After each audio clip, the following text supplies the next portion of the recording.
Agenda ನಾವು ಇಟ್ಕೊಂಡಿದ್ದೇವೆ.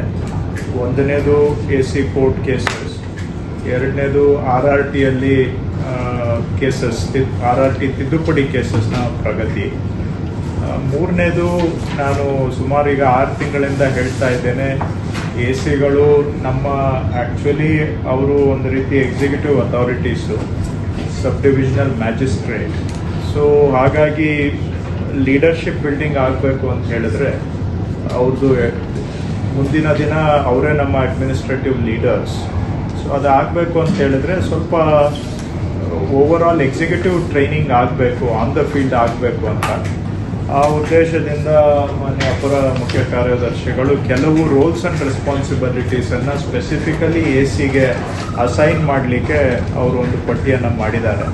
So ಹೆಚ್ಚಿನ ಸಮಯ ಅದ್ರ ಬಗ್ಗೆ ಇವತ್ತು we want to spend time on those roles and responsibilities.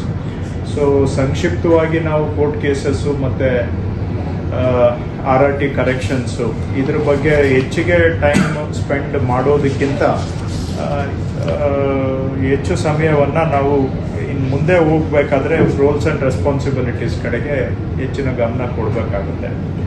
ಈಗ ಕೋರ್ಟ್ ಕೇಸಸ್ ಓವರ್ ಆಲ್ ನಾವು ಏನು ಅಂದ್ಕೊಂಡಿದ್ವಿ, ಈ ಒಂದು 3 ವರ್ಷದ ಅವಧಿ ಮುಗಿಯೋದ್ರೊಳಗಡೆ ಆಲ್ಮೋಸ್ಟ್ ಎಲ್ಲ ಹಳೆ ಬಾಕಿಗಳನ್ನು ವಿಲೆ ಮಾಡಬೇಕು ಅಂತ ನಾವು ಅಂದ್ಕೊಂಡಿದ್ದು.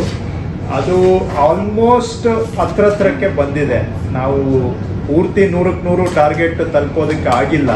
ಮೇ 20 ಇದನ್ನೆಲ್ಲ ಕ್ಲೀನ್ ಔಟ್ ಮಾಡಬೇಕು ಅನ್ನೋದು ನಮ್ಮದು ಟಾರ್ಗೆಟ್ ಇತ್ತು. ಬಟ್ ಆಲ್ಮೋಸ್ಟ್ 90% ಟಾರ್ಗೆಟ್ಗೆ ತಲುಪಿದ್ದೇವೆ.